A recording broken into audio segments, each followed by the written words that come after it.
Number 10. Bonning, 1998.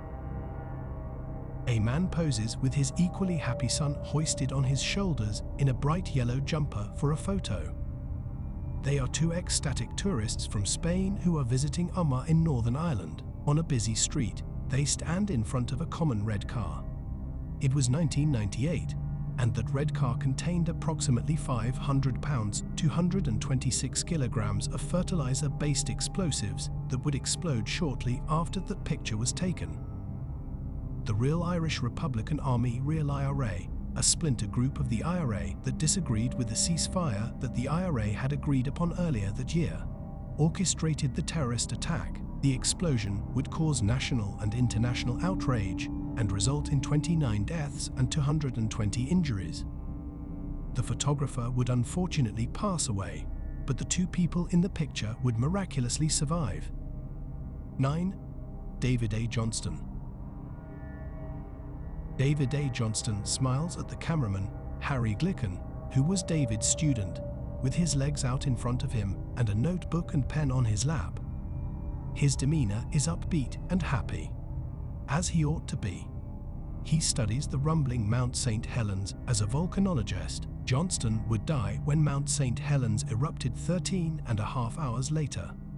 Vancouver, Vancouver, this is it, were his final radio comments to the closest U.S. Geological Survey office. The body of the man was never found.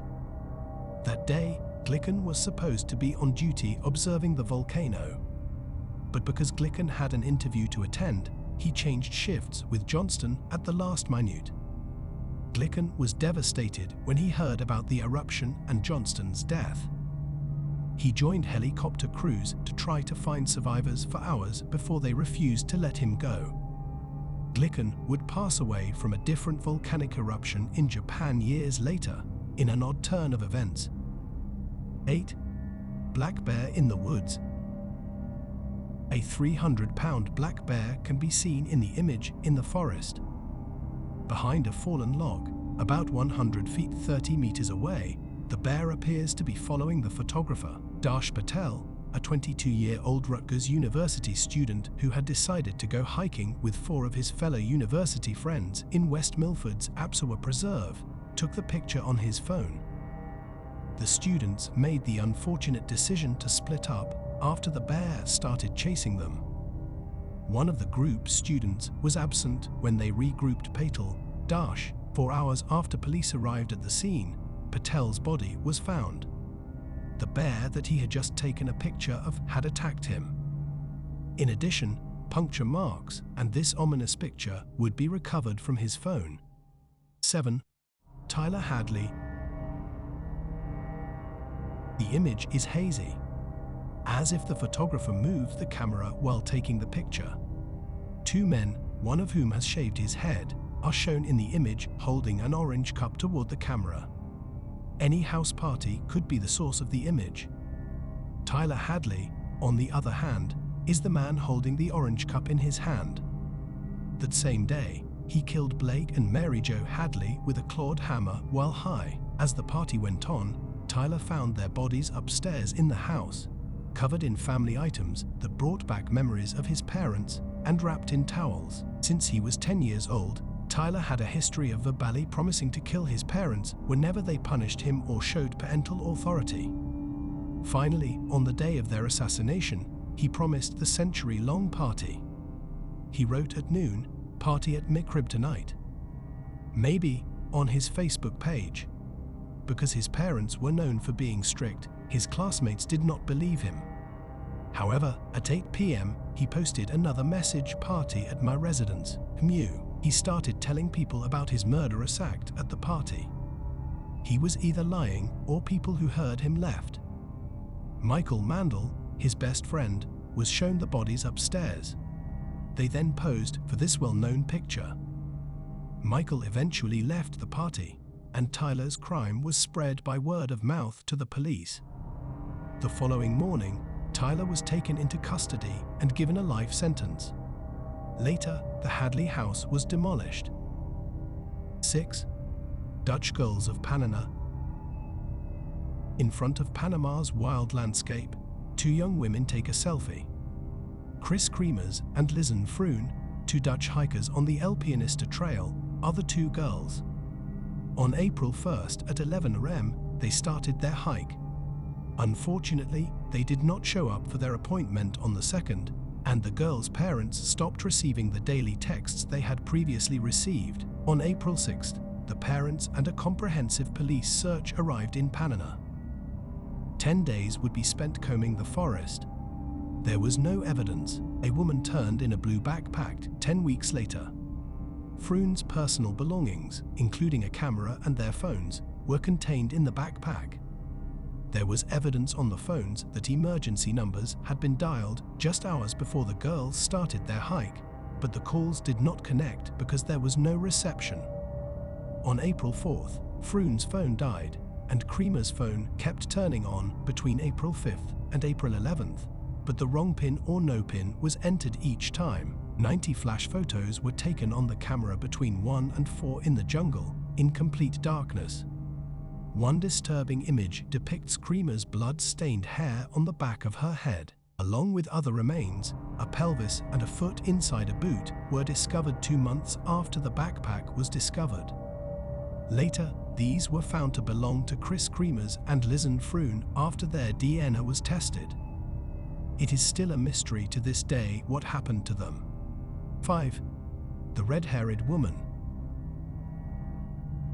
The image depicts a man bouldering on the Cold Spring Trail in Montecito, California.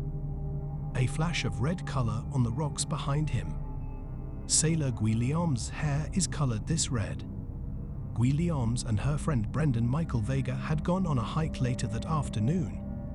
They didn't have enough gear, and as it got darker, their cell phones weren't bright enough to show them the way, so they fell. While Guillaume broke both of her ankles and her wrist, Vega injured his arm. Vega tried to get help, but he fell 20 to 30 feet 6 to 9 meters off a ledge and died from his injuries. Guillaume was alone as a result. She would remain there through the entire night, and the men bouldering would later discover Guillaume laying there, unresponsive, on the rocks. She was evacuated by helicopter after they contacted emergency services. She would make it through the trial. 4. Daleen Mokpoa. Daleen Poor went to Waianae, Oahu, Hawaii, to see his grandmother. He had informed her that he wanted to hike the Haiku Stairs, also known as the Stairway to Heaven. Trespassing was prohibited on this hike, which was closed to the public. He was warned by his grandmother that he would be imprisoned if he did it. He took a bus on February 27, 2015, and then went to the Stairway to Heaven hike. Daleen included photographs of the hike in texts he sent to his grandmother. He vanished without a trace. The photographs were examined following his disappearance. One image featured a man in the far distance. He appears to be following Daleen closely. The man's family requested public assistance and requested that anyone who recognized him come forward. He or his remains have never been found, and it is still unknown what happened to him or who the strange man in the photo is. 3. Jolly Callan. Jolly Callan, 18, stands on top of a sheer cliff face in Cheaha State Park in Delta, Alabama, and takes a picture of the stunning view below of Pinhoti Trail. She had just hiked to this picturesque location with her ex-boyfriend, Lauren Bunner, 20. Lauren would shoot her twice in the head with a .22 caliber Ruger Bearcat revolver shortly after this picture was taken, throwing her body off the cliff. He turned himself in after calling the police and claiming to have killed his ex-girlfriend. Jolly broke up with Lauren after 10 months of dating because he was controlling and wouldn't let her hang out with her friends. Despite the breakup, they continued to communicate frequently. They had a dog together as well. Lauren invited Jolly on the hike, where he would kill her 2 months after the breakup. Lauren Bunner received a 52-year prison term. 2. Tina Watson. While scuba diving off the beautiful Queensland coast, 2 divers pose for a picture. A stiff, prone figure lies on the ocean floor behind them. This would later turn out to be Tina Watson, who was murdered by her husband. Tina Watson was on her honeymoon in Queensland with her husband, Gabe.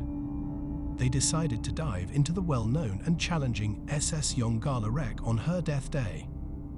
The dive company suggested a guided dive for the expedition, which the two declined because they lacked the necessary qualifications for such a dive. Tina ran into trouble while diving, sinking nearly 30 meters, 100 feet to the ocean floor. Gabe claimed to have attempted to save his wife, but that he was unable to do so because of an ear problem. After 40 minutes of CPR, she was declared dead when she was brought aboard. Gabe's contradictory statements and the fact that he asked Tina to make him the sole beneficiary of her life insurance before they got married led to suspicions of foul play. He was charged with manslaughter in Queensland, but when he was charged in his home country of the United States with planning the murder, his charges were dropped. 1. The dating game. Two people are in the picture. Two people standing side by side. The image is a still from a popular 1970s television show called The Dating Game. Cheryl Bradshaw was the name of the woman. Rodney James Olcola, the man next to her. Rodney was on the verge of murder at the time of his appearance. Between 1977 and 1979, he killed 5 people. He would torture his victims by strangling them until they were unconscious, allowing them to regain consciousness, and then repeatedly killing them. He was referred to as a ruthless killer. Although his exact number of murders is unknown, he was found and convicted of 7. He was portrayed as a successful photographer who got his start when his father found him in the dark room at the age of 13, with the film fully developed on The Dating Game. He might be motorcycling or skydiving in between takes. He was awarded the date with Cheryl Bradshaw, the Bachelorette. However, she refused to go on a date with him because she thought he was creepy. After this appearance, he would later kill 3 more women, and some believe that the rejection was a factor